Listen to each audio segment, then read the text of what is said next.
గుమగుమల వంటలే వంటలే తెరకొట్టే కారం రంగు రుచి ఆచి కారం పొడి. ఆపరేషన్ సింధూర్లో పాకిస్తాన్కు చుక్కలు చూపించిన శక్తివంతమైన రఫేల్ యుద్ధ విమానంలో త్రివిధ దళాల సుప్రీం కమాండర్ రాష్ట్రపతి ద్రౌపది ముర్ము గగన విహారం చేశారు. పాక్పై బాంబుల వర్షం కురిపించిన అంబాలా ఎయిర్బేస్ నుంచే రాష్ట్రపతి ద్రౌపది ముర్ము రఫేల్లో ప్రయాణించారు. రాష్ట్రపతి రఫేల్ విన్యాసాన్ని భారత వాయుసేనాధిపతి air chief marshal AP Singh ప్రత్యక్షంగా సమీక్షించారు.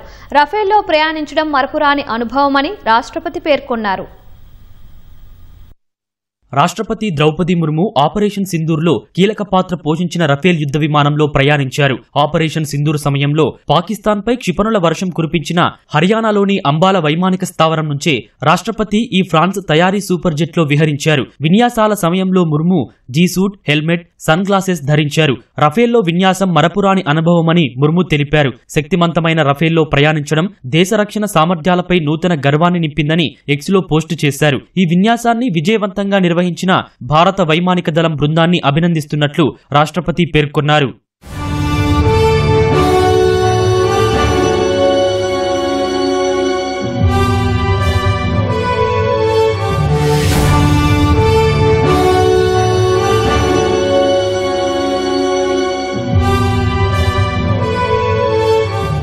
రాష్ట్రపతి రఫేల్ విన్యాసాలను భారత వాయుసేనాధిపతి air chief marshal AP Singh ప్రత్యక్షంగా సమీక్షించారు. అదే స్థావరం నుంచి మరో విమానంలో ఏపీ సింగ్ ప్రయాణించారు.